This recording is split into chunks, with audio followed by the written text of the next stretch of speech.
Good afternoon and welcome to another webinar from Linköping University. Today we are going to talk you through the application process. So this is a DIY application process webinar. And my name is Therese Winder and I'm a communications officer and I'm here with Cecilia. Would you like to introduce yourself? Hi, I'm Cecilia and I'm an admissions officer. So I hope I'll be able to answer all your questions today. I'm sure you will. Cecilia is going to give you a walkthrough. She's going to share her screen and give you a walkthrough of the process. It's quite a simple and straightforward process that most people can actually do on their own without the help of anybody outside, for example, agents. So we're going to show you the simple process. But before we do so, I'm just going to kind of refresh your memory a bit about who we are. We are a full public university, full faculty university, and we are based about 2 hours south of Stockholm. Linköping and Norrköping are our two main campuses. Oh, and before I go on, please put your questions in the Q&A section. And if you can, wait till after Cecilia has done her demonstration. That would be really helpful. Anyway, we are a full university, as we said, which means we also have lots of research groups and a lot of our master's programs have some kind of contact or something to do with these research groups. The application process is easy, but you do need to keep an eye on your eligibility. Cecilia will go through that a bit more, but you need to have everything and you need to make sure that you meet the requirements because that's the difficult bit, you know, to make sure that you actually fulfill all that.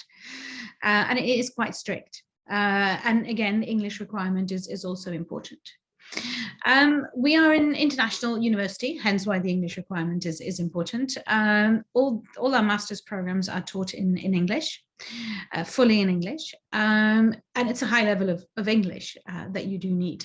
It's around 2,000 international students, so you'll have plenty of international students to meet, and I think we're around 30,000 Swedish students as well. So lots of new friends for you to make. But I've kind of done a brief refresher of who we are. I think we should go on to the real star of the show, Cecilia. Would you like to share? You've disappeared from my screen, but I'm sure you're there. But would you like to start talking about the application process? Yes, I have shared my screen now, right? Yes, you have. Oh, good. Yes, a successful application. That's what you need now. So, first of all, you need to find a program you're interested in. And you need to check that you're eligible for those programs. And third, I recommend you to check the country-specific information on universityadmissions.se, because depending on what country you're from, we require different documents and different bachelors and so on. So you're now on the liu.se page. So I am. This is where this is the first place this is the starting point. So you're on this website and you find the program that you're interested in. I thought we'd start here and then we move on to the national page. So here you find all of our degree programs, our master programs. We have 29 master programs in English. And I suggest you research everything before you start making an application. So you research on our webpage and on universityadmissions.se so that you know country-specific information, you know what documents to submit, you know if you need to pay an application fee, and of course, if you're eligible for the program. So here's a list of our programs, and I will just choose one at random here. And for each and every program, there is a lot of information on our webpage, course details, there are webinars about most programs. But today I will only show you how to find out if you're eligible or not. So in this case, you have found a program you're interested in. You click on that, and then you click on admission requirements to find out if this matches your bachelor's degree and your English level.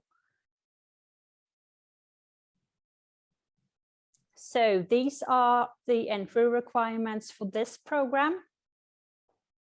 And we will stress this again and again. Check this, because there's absolutely no point in applying for a program you're not eligible for. You will only get a no. You will not be admitted, and you will waste an opportunity. So check in advance if you're eligible or not, and then apply for programs that you know that you are eligible for. So this is where you check. And once you're happy with your research on our page, you can move on to the national page. I just pressed apply there, and now I'm on the national page, the universityadmissions.se, which is our national page for applying for master's programs in Sweden. And here you can apply for 4 different programs, but you can only be admitted for 1 program. So when you hit that apply button, you're automatically redirected, and that's so the courses and programs, the LIU /91125, that is the program that is the program that I just looked at. Yeah. But even if I don't want to apply for that particular program, if I click on the apply button, it will take me to the national application site. Of course, I can just type the address as well, but this is an easy way of being redirected. And to go straight into the program you've also found an interest in. Yes. Yeah. So if you don't have an account, you need to create one. You create an account here, you fill in your details and just create an account. That's very simple. I already have an account, so I will log on to my account here. So you don't have to have a Swedish personal number to create an account? No, these accounts are based on your email address. So the first question you will get when you create an account is, do you have a Swedish personal number? And you will answer no, and then you get to fill in your details, your name and your email address, and then you have created an account like I've done here. So I created this one with my email address. I don't have any applications yet, but I'm just about to make one. When I went through the LIU webpage, I found a few programs I'm interested in. Perhaps I don't know, I don't remember the names. I can just write LIU here, and I will get a list of the LIU programs. In this example, I thought I'd show you a few, oh, sorry, I misspelled that.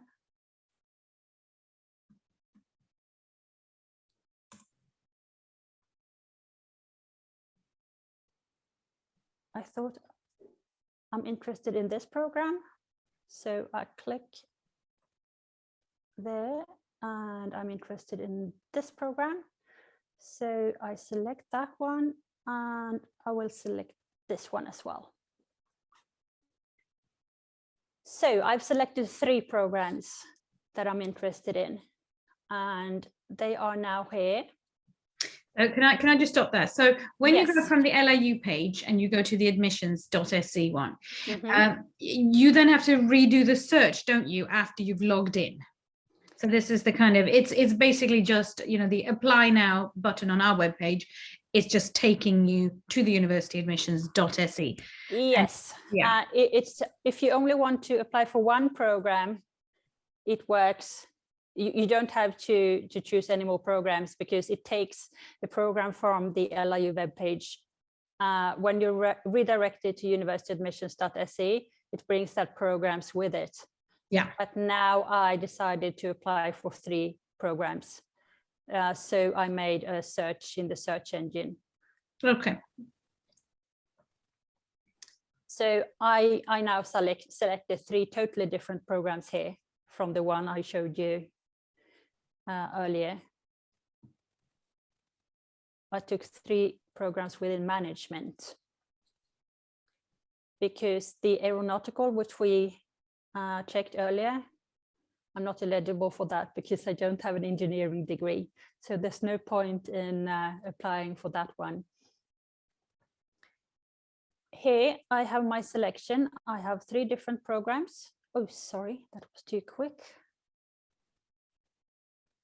And I can add a 4th if I'd like to, but I'll settle for these 3. And I think I'll start my application here. I start with these 3.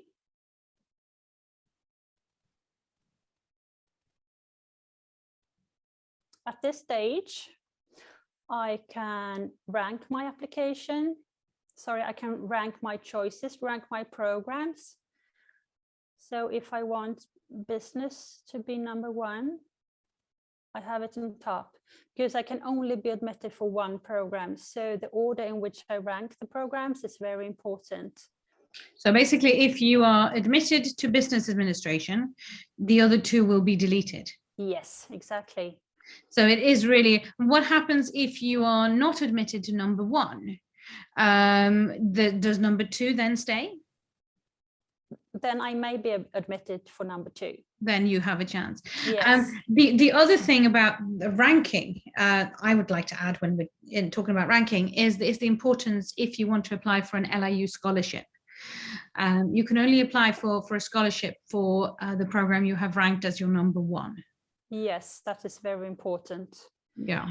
So if you are interested in an LIU scholarship, you have to have an LIU program as your first priority and also be admitted for that program, of course. So you can move these back and forth. And if you have a hard time making up your mind, you have until 17th of January to do that.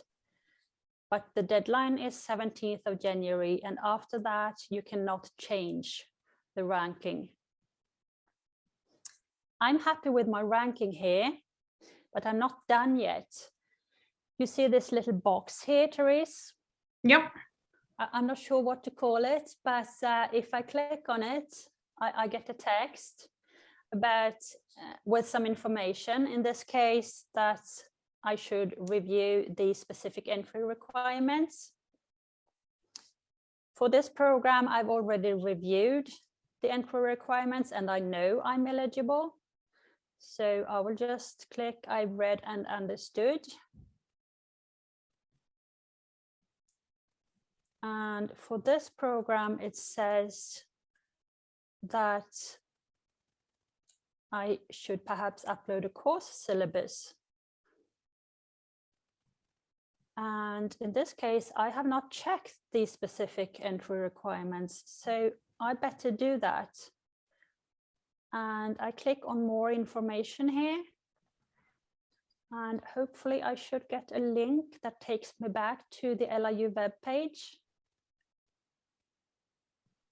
There we are. And then I come back to this program. In this case, Industrial Engineering and Management. And I want to check if I'm eligible or not. So I press again on admission requirements. And I see here that I need a major in these subjects, engineering subjects. And now I realize I'm not eligible for this program. So even though I'm interested in the program, there's actually no point in applying because I won't be admitted. Okay, so good thing that I checked. I go back and there's no point in applying for it. So I remove this choice. I delete this one. Okay, so now I only have 2 programs, and this I've already checked that I'm eligible for. And I've read this information that says I should upload a syllabus. So in my example here, I have 2 programs I'm interested in. And I want to apply for these 2 only. And I'm happy with the ranking. I have checked that I'm eligible for both programs. And I will continue.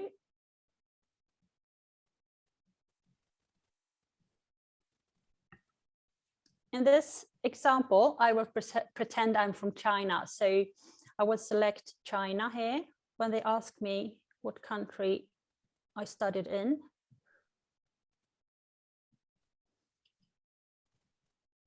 And the application fee here, you know, most of you will have to pay application fee if you're not a citizen of the European Union or EEA or Switzerland.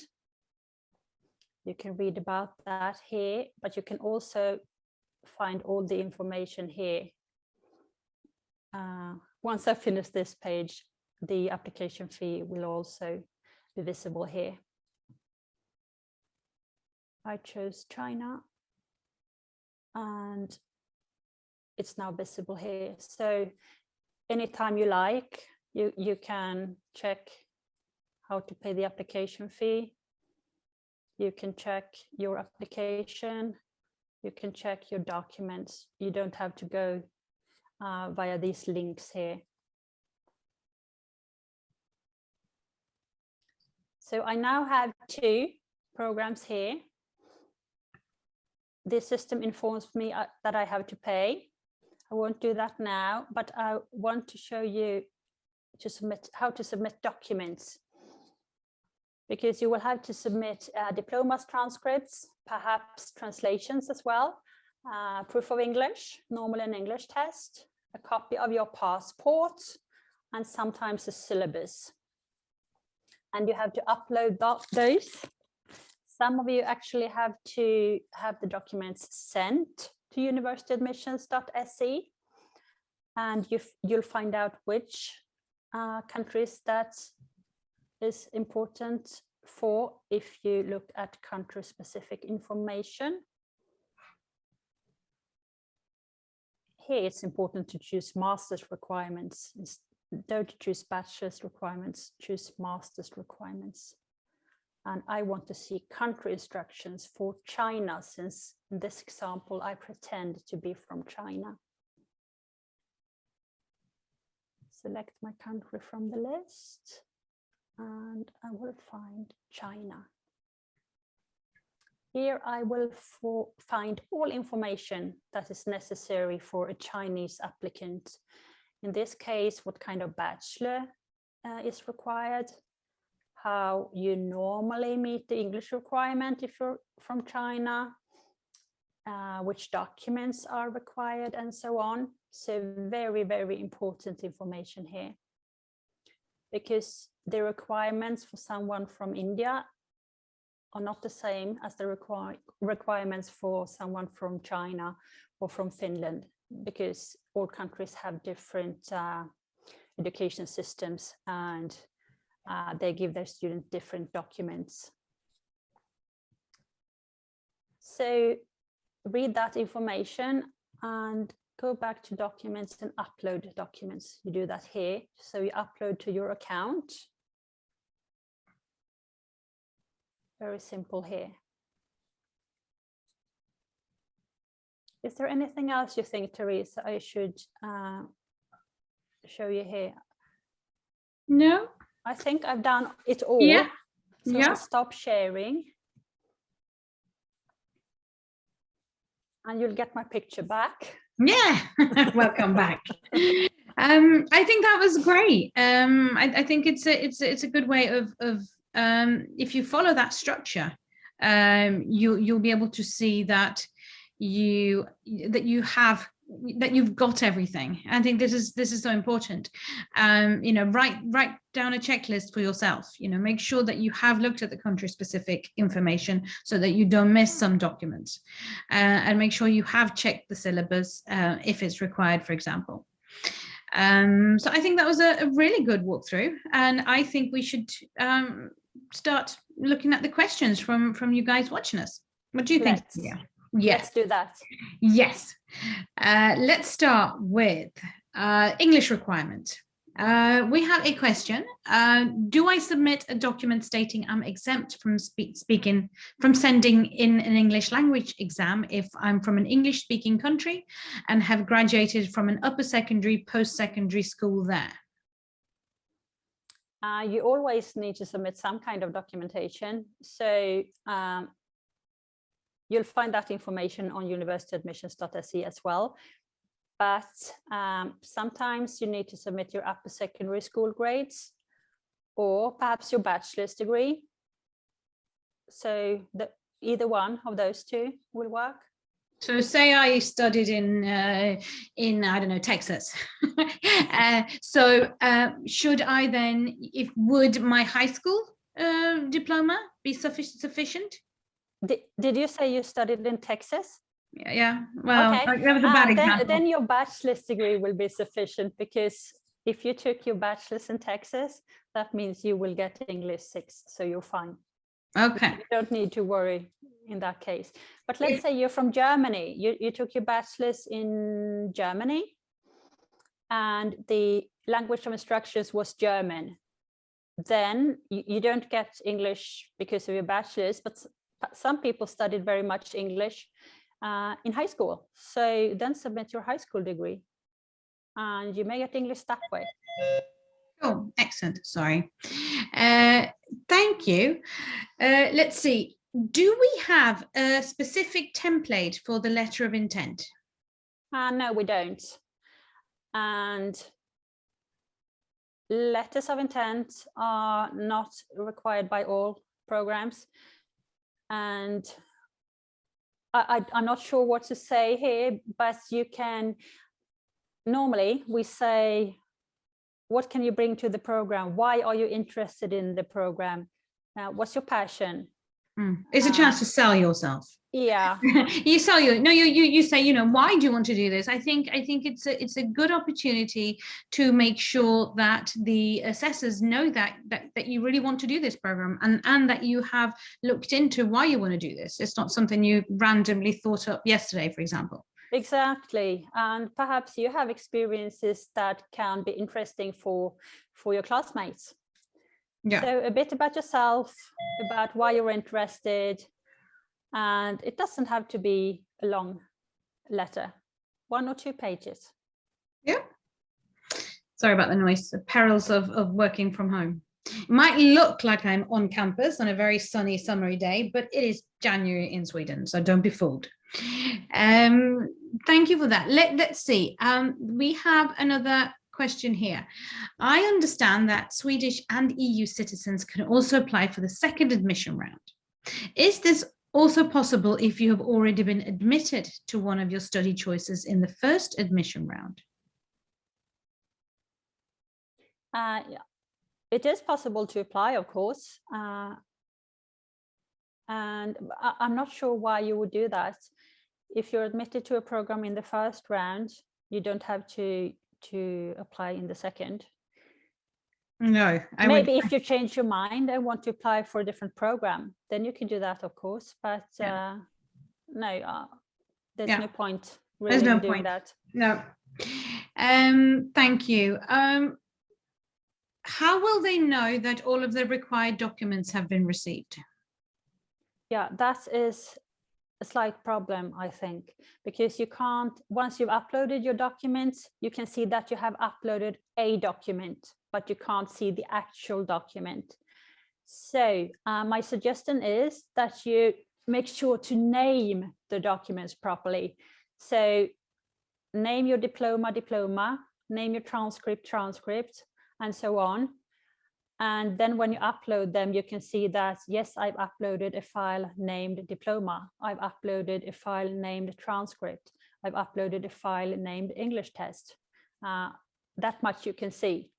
So that's a really good, really good advice, because and at least that way, and even for yourself, before you upload everything, you name everything correctly. You can see that, you know, if you have a specific folder, you can see that it's there. Yeah. Right, let's see. We have a question about, and this I think, probably ties in a bit to what you were saying by country specific. When considering admission in the European region, we use ECTS credits, the system. So for example, if you have a four-year BSc degree in Sri Lanka, is how is that converted into our ECTS credits? Again, country information is very, very important. So read through that one, because then you'll find out that a bachelor from Sri Lanka has to be a four-year bachelor to be approved here. However, when we convert 30 ECTS, we say, okay, 30 ECTS is one semester. So we take one semester here and one semester in Sri Lanka. And those are equal when we calculate mathematics, for example, which is probably what she's asking, I think. Thank you. If the application status shows qualified already, does that mean that they meet all their course entry requirements? Yeah, that means so far so good, that someone has assessed the application in the first step, and so far so good. And they will hope for the best when it's time for selection. Yeah. So it does not mean you have been admitted or pre-admitted. It just means that, yes, you have met the entry requirements. Yes. Yeah. What about the scholarship? We mentioned the scholarship before and the importance of ranking the program as your first program if you want to apply for a scholarship. But when can somebody apply for a scholarship? You will get the decision about the program 7th of April. And you can apply for scholarships from LIU between 7th and 10th of April. So you have to have been admitted yes, first in order to be eligible to apply. Exactly. And first choice again, first choice and admitted, then you can apply for a scholarship. Yeah, and the scholarships are they're kind of partial tuition fee waivers. So one thing too is worth looking into. The Swedish Institute also have a scholarship scheme. Have a look at theirs as well. They only apply to a limited number of countries, but theirs is a full scholarship that also covers cost of living. I think we should point out that we have scholarships, but we have few scholarships. Yeah. So you need to have your financing fixed in some other way. Yeah, it needs to be, because that's another really important point, is that you really do need to focus on studying once you're here. We usually end up getting a lot of questions about part-time work, and it is quite difficult to find when you don't speak Swedish. It is also very difficult to combine working with studying, and it's difficult to succeed with your studying when you have to rely on also working. So this is a really important point. Yes, and we want you to focus on your studies. Yeah, we want you to succeed. Yes. Yeah. So yeah. So we were talking before about this example of Germany and their high school, and so if the bachelor or the postgraduate kind of diploma or bachelor diploma, if that is enough, do they need to submit any high school certificate? If you know that your bachelor's is enough, you don't have to submit a high school certificate. But if you're unsure, just submit it. You have nothing to lose by submitting a high school certificate as well. Yeah. You find very detailed information about this on universityadmissions.se. But if it's about a syllabus, if it's about a high school certificate, if you're unsure, just submit it. Better safe than sorry, I think. Yeah, and then name your documents. Yes. Yeah. So again, we have a question about where to send, where to address the letter of intent, and this is the opportunity where we should take the opportunity to talk about the fact that everything is uploaded. Nothing is sent to us by post by the applicant. Is that correct? That is correct. Yes. Yes, but certain countries you do need to have your transcript sent by the university rather than yourself. Yes, for example, the USA, Canada, I think, the transcripts have to be sent directly from the university to universityadmissions.se. There are more countries that operate under the same circumstances. So you'll find those on country information also. Yeah, nice. If somebody isn't eligible for the program they really want to study, is there a way of kind of doing those courses at our university to then be eligible? It's probably possible, but it's a rare thing to do. Yeah, and you wouldn't difficult. and you wouldn't get conditional acceptance, kind of No. conditional based on you know, getting the extra credits. No. Yeah. I think that would be difficult. So I'd recommend you to apply for something you're eligible for. Yeah. And this is a question that I know we get, you know, quite often. Is there a way to find out about the admission results earlier because of the visa process? No. Yeah. No, exactly. You will have to wait till what were the dates again? 7th of April. 7th of April. So that's when you keep an eye out. So back to the scholarship again. Where do you apply for the scholarship? There will be a link on our webpage, but it won't be there until April. So because you can't apply for a scholarship until 7th of April. So that's when, yeah, sorry. So that's when the link will magically appear. Yes, but you will also, there will be a link also for our web pages on your admission letter. The message. So, and this is again, it's quite important, isn't it, to keep an eye on your account, because I think there are messages in the account. True. It's important to check your messages regularly. Most of the time, you will get an email saying you have a message, but sometimes that goes through the spam filters. So check your messages on your account regularly, because sometimes if we find out that something is missing, we will send you a message, and perhaps if you can fix that before 1st of February, we will review your application again. And then maybe you will be eligible and on time. So that is important. And on your account, that is also where you will get your admission letter, which in this system is called notification of selection results. And there you will find a link to where you can apply for scholarships and general information for all admitted students. And this is also the information that you use if you want to apply for a bank loan in your own country?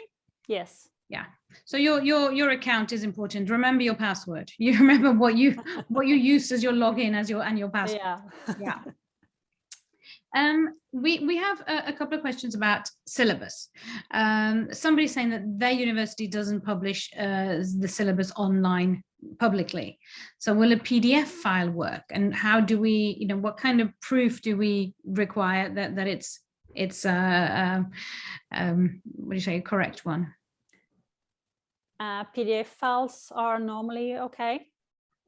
If it shows that it is if it's a document that is from a university, you can't write it on your own, so to say.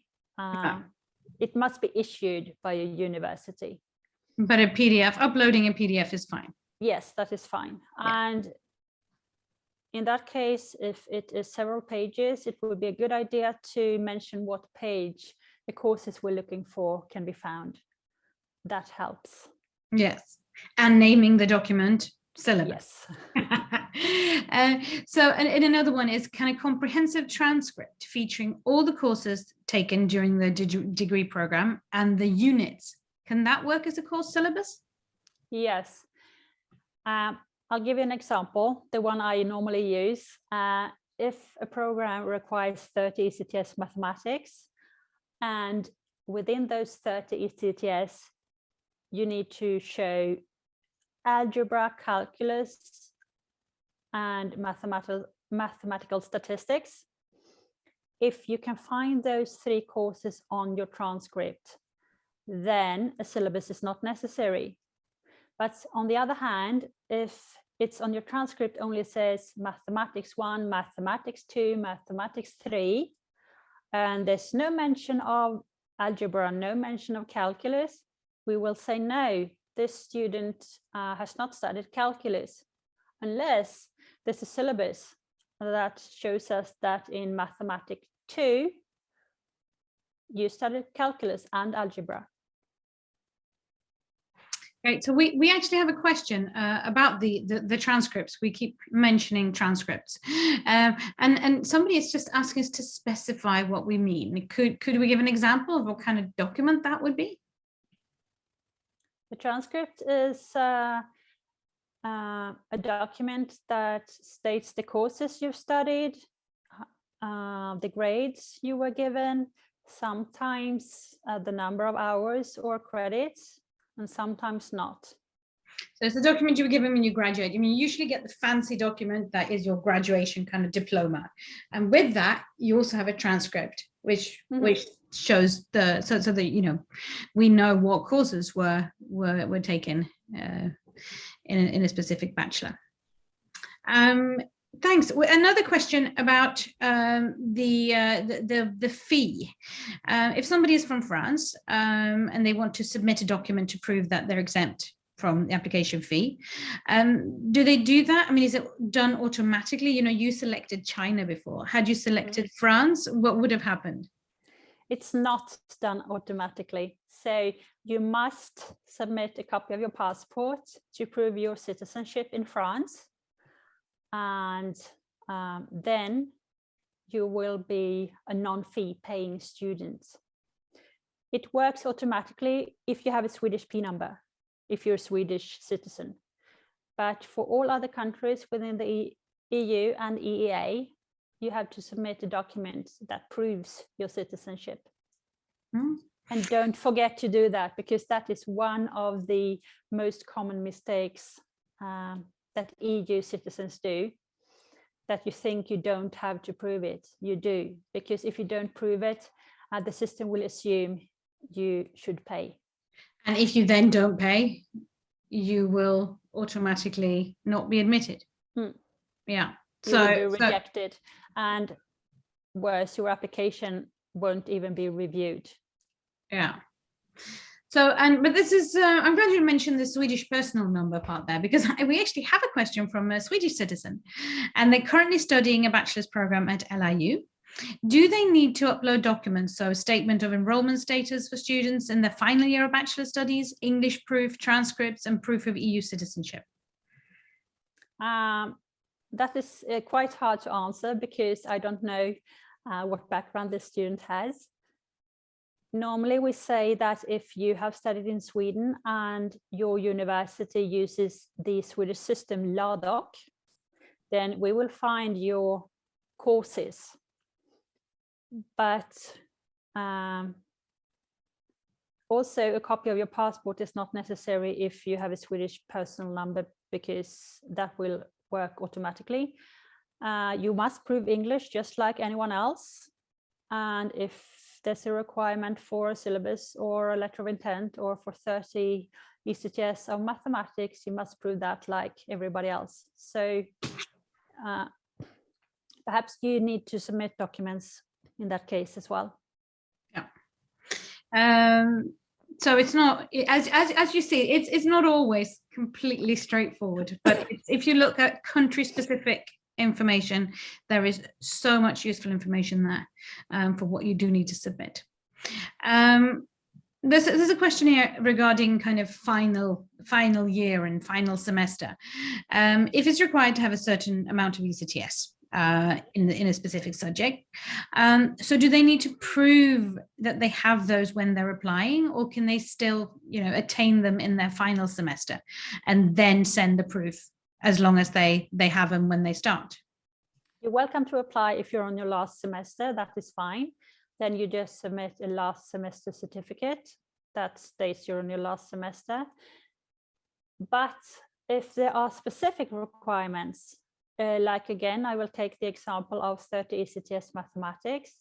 You must have 30 ECTS of mathematics by 1st of February, which is the deadline for documents.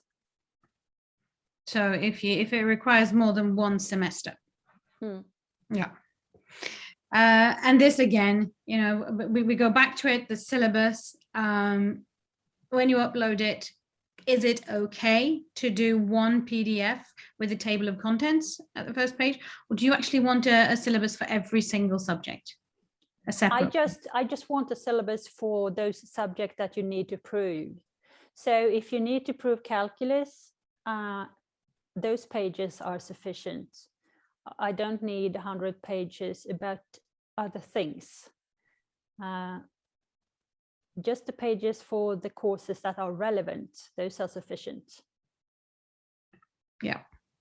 And if you want to put all your documents in one file, that is fine by me, just as long as you're sure that you include everything. Because again, you cannot see what you've uploaded, you can only see what you name the file. Yeah. So yeah, think about how you name things. The syllabus then, can it be uploaded in German? You know, this is an example. And if not, what do students need to do? We try to read the syllabuses. So German is fine. The official version is, of course, we need them in English.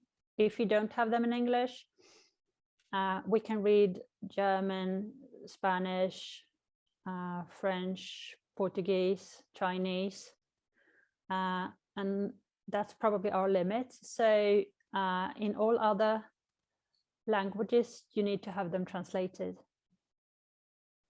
Yeah, and that needs to be not translated by your neighbor, but translated by an official translator. Yes, but yeah. This is not a big problem because we very rarely get syllabuses that we cannot read.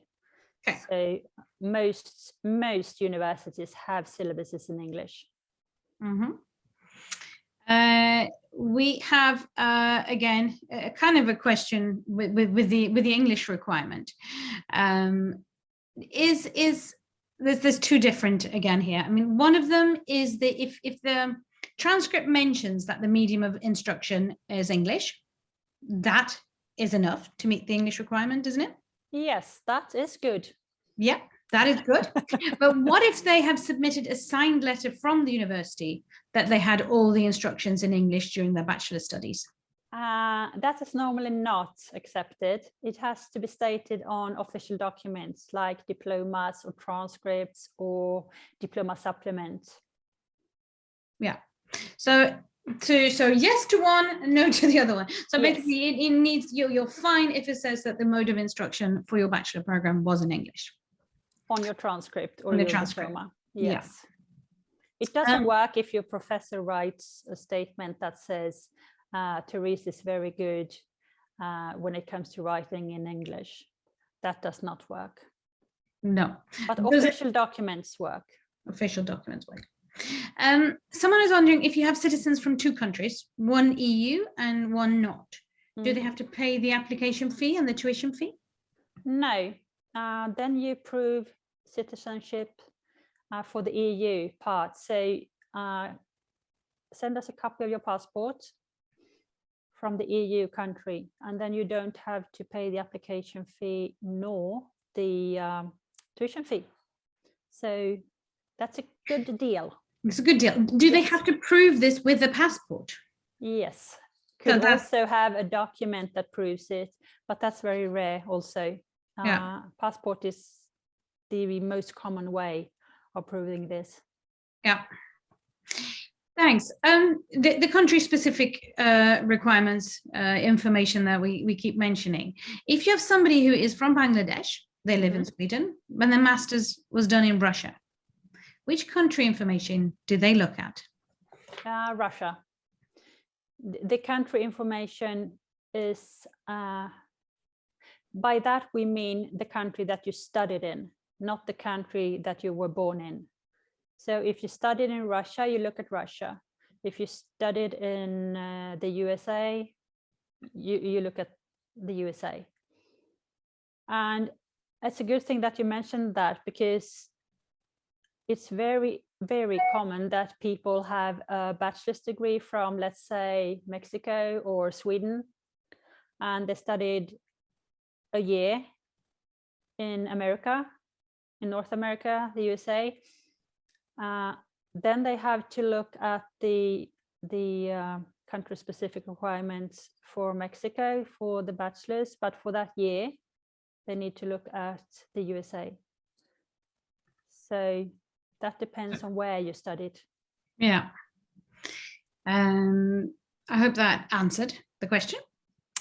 Or well, it answered the question, but you know, I hope it was the answer you were looking for. Let's see. I have another question here. If somebody, how do they know if they have been found exempt from the application fee? So if they can't see application fee under my pages, they've uploaded an EU passport, but they studied in the UK and it says qualified. I think you will get, eventually, you will get a message that says you have not paid the application fee. You need to do so, or we will not review your application. Okay. I think that will happen eventually. But you must prove your citizenship before 1st of February.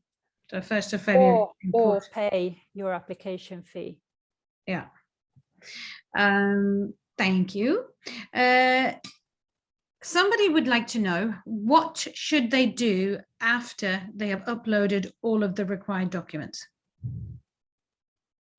And pay the application fee. Yeah. Yeah.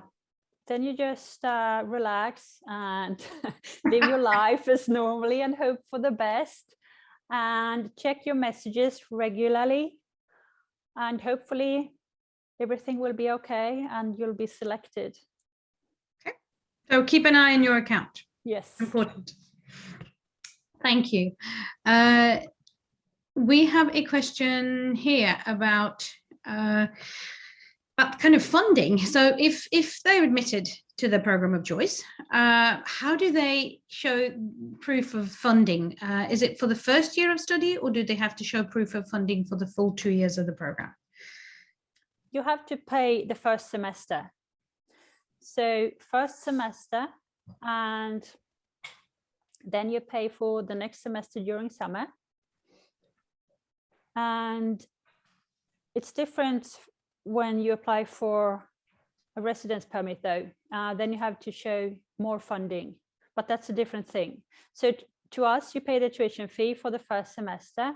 And once you paid the tuition fee, the migration board will start processing your application for a residence permit. And there you have to show much more money and much more funding. So two different approaches. Yes, and Yeah. I think we should say again that make sure you have funding. If you apply for a 2-year master program, make sure you have funding, both for the tuition fee and also for living cost, because it will cost a lot. And don't go into the trap of thinking you can work and study. It's not that easy. So make sure you have funding. Yeah, I think that's a really, it is, you know, for many, it is a challenge to come to a new country, a new way of learning, and very often in a language that isn't your first language. I think it can be harder to get into than you first expect. So definitely have your funding in order so that you can focus on your studies. We have another question. GPA, CGPA. I mean, do we use that? How do we use that, or is there a minimum? There's no minimum. We use it when we make a selection for a program. Then we check who's got better grades and who doesn't have so good grades. Okay, So we don't really use the GPA system. It's basically the answer. Yeah, we don't use the GPA system, but of course we convert it if we need to. IELTS exams, should they retake them if they did them more than 2 years ago?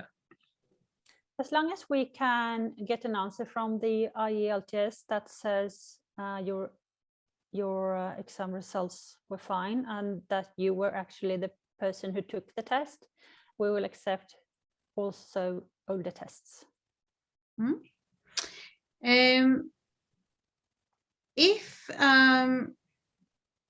If they don't get admitted in this session, do they need to forward another transcript from their school in order to apply for the next session, or is it stored in their account?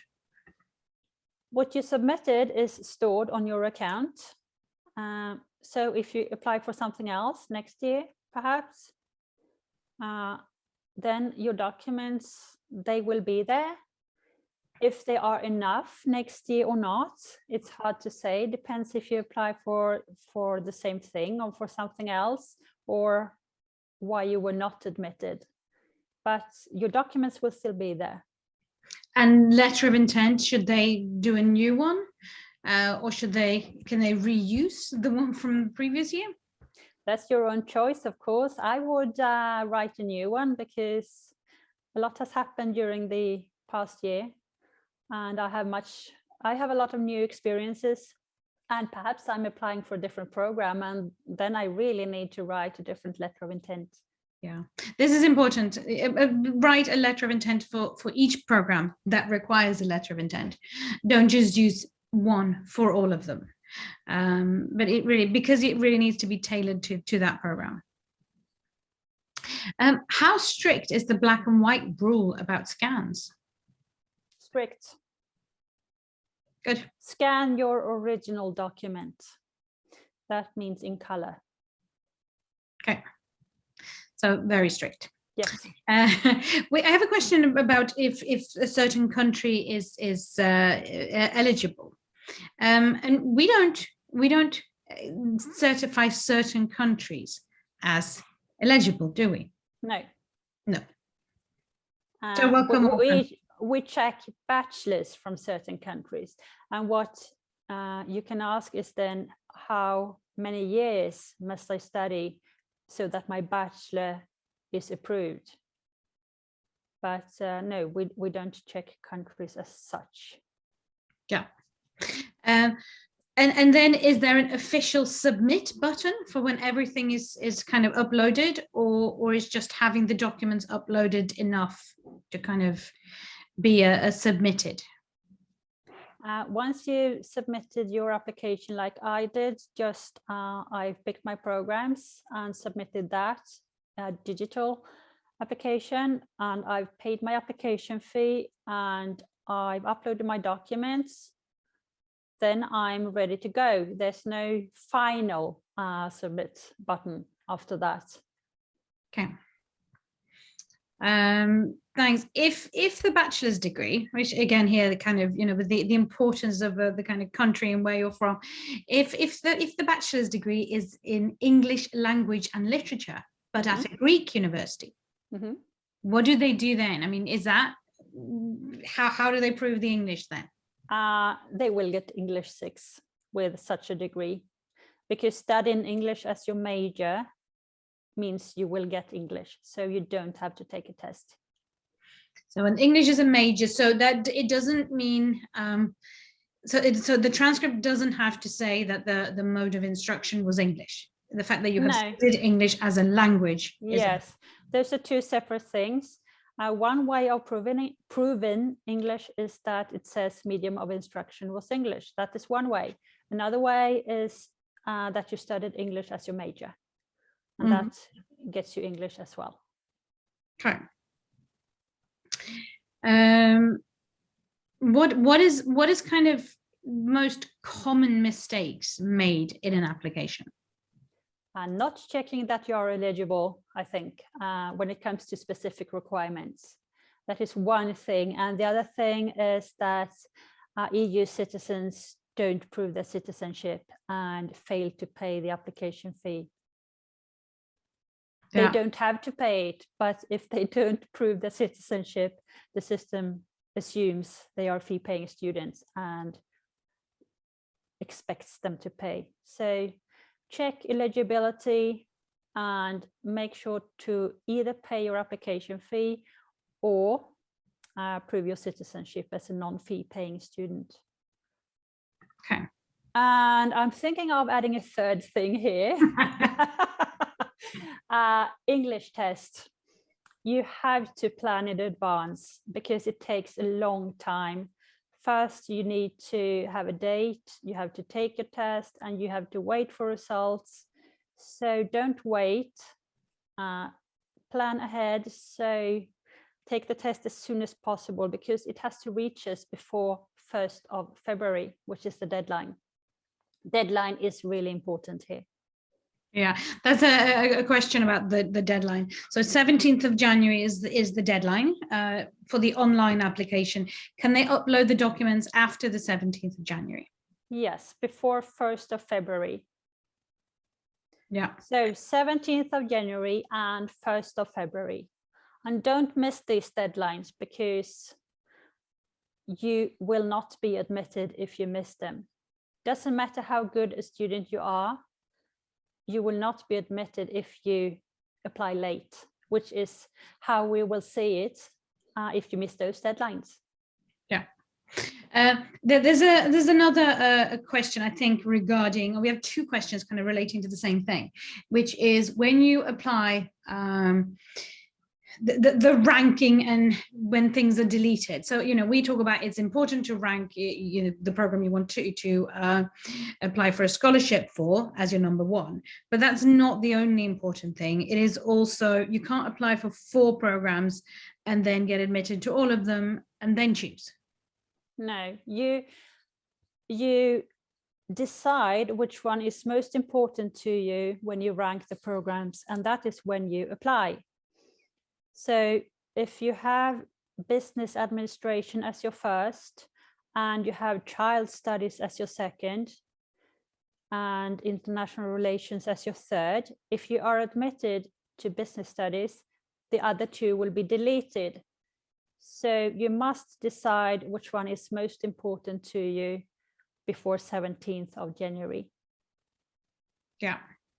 So that's the importance, the huge importance really of the ranking the programs. And you won't be able to change your mind later. So make up your mind.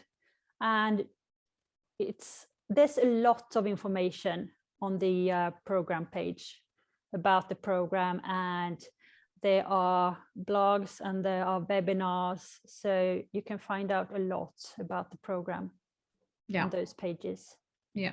The other question from person, one of these people asking about this is the second admission round and the first.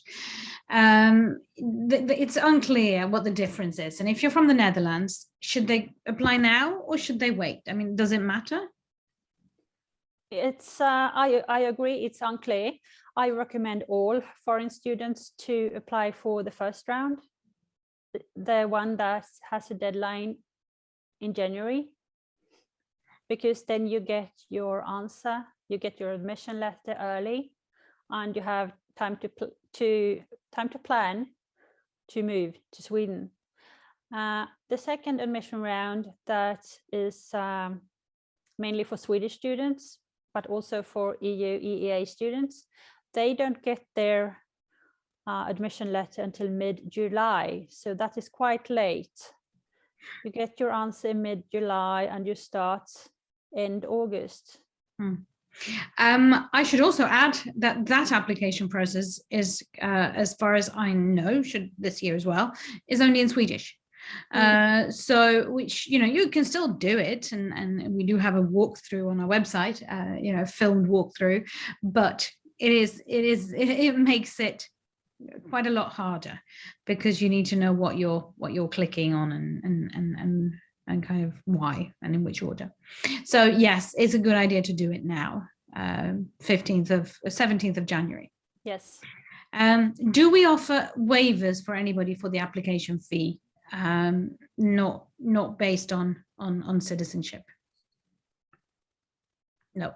No other waivers other than the EU EEA. So you can't have an application fee scholarship. No. No.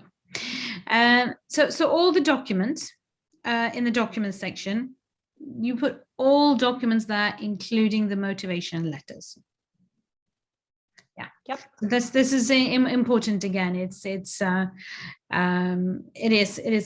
you know, you put everything in that. You don't send anything, you just upload it. So again, you get admitted to one program, you're number one, and then the others are deleted. I think this is worth repeating. Yes. So if you then don't get admitted to number one and number two, say you get admitted to number three, is number four then deleted? Yes. What about if you are placed as a reserve on your number one and admitted to number two? Then it depends on whether the program accepts any reserves or not. But then you still have a chance to A very, very slight, tiny chance, I'd say. Okay. But it's basically you should look upon it as a 1, 2, 3, 4, and number one is the one you really want. Yes. Yeah. Thank you. Let's see if we have loads more questions. So are there separate document upload sections for different programs, and can they go back and change the priority, how they've prioritized the program even after starting to upload documents? Yes, those are separate things.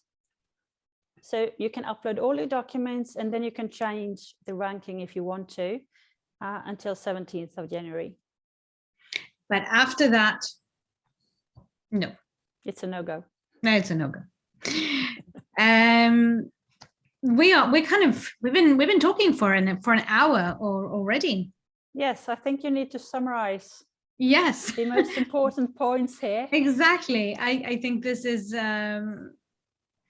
yeah, it's been some really good questions, and we have more questions, and we're actually going to stay behind and answer more questions for the next half an hour.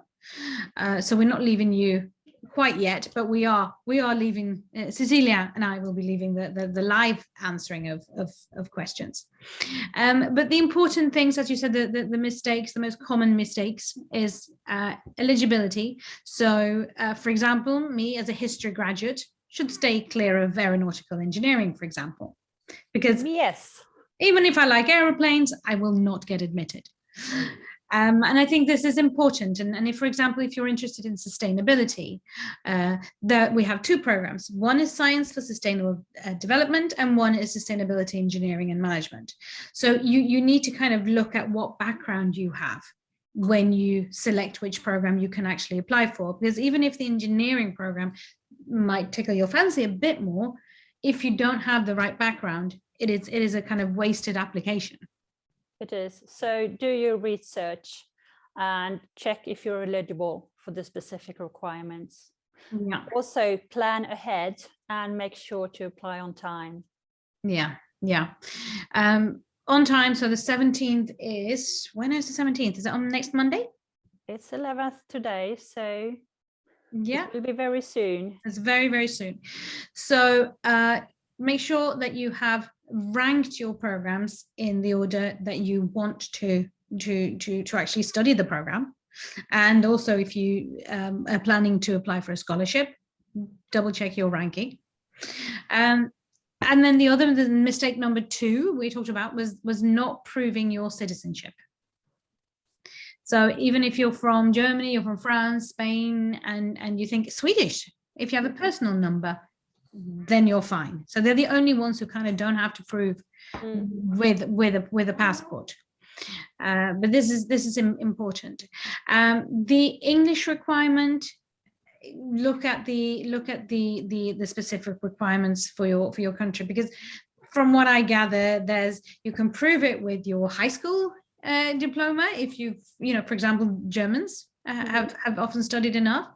You can prove it by having studied your bachelor in English, if that was the only mode of instruction, or if you have studied the subject English. English literature, or does it have to be English language? English literature is fine as well. It's fine as well. And also, if you're a native, like you're from the UK, you're from Nigeria, where English is the only language of instruction at university, you'll be fine as well. That being said, however, most of you will have to take a test, and that needs to be planned ahead. Yeah. So even if you're from France, but you did your bachelor in the UK, for example, that's fine, because the transcript will be from a British university. Yes. But yes, so plan ahead, because the documentation from the English test needs to be submitted by 1st of February. Yes. What was did you have an extra? What was that? Did I miss number 3 or number 4? No. We've gone through all 3. We've gone through all 3. So now everyone will be able to submit a proper application, and there will be no mistakes here. No mistakes. And the other tips that we've had is name your documents so that you actually know what you have uploaded. Everything needs to be uploaded, so you don't send letters of intent. Letters of intent should be 1 or 2 pages. Not all programs require letters of intent, so again, make sure you read the specific requirements, because it will say, again, it's just like all programs won't necessarily require a syllabus. Again, have a look. And we don't require recommendation letters. I saw someone ask that. Yeah. And no CV. CVs are not. No, not unless it's specifically stated in the specific requirements section. Keep an eye on your university admissions account. If it says qualified, somebody has actually looked at your application already. Lucky you. But it doesn't mean admitted. You will all find out on the 17th of April if you've been admitted or not. 7th of April. 7th, did I say 17th? 7th. Sorry, 7th, 17th. Glad you're listening to me, paying attention. So we have recorded this webinar, and we will put parts of it on our website, we believe. So good luck, basically. I hope you have found this useful. Have a look for more information, after you've done the application bit. Have a look at Life Here. Start signing up for housing. That is a top tip. As soon as you've decided, I think I do want to go there, I want to study in Linköping, sign up for housing. So there's tons of information on our website. We have a student blog, International Program Students at LIU. They give you so much information, so many tips. They talk about their experience of the application process, what they wish they had known, getting here, and especially the housing part. Make sure financing, make sure you have that in order. So get your application done, but also start thinking about the bigger picture, because 6 months goes very, very quickly, even though you're young. Anyway, I'd like to say a big thank you, and I hope it's been helpful. Get in touch with us. You can ask us questions again, or again, Instagram, by the way, I forgot to mention, our Instagram account is really good, run by students. It show you Life Here, and you can actually ask them questions about their programs. So thank you, and take care. Thank you. Take care. Bye-bye. Bye.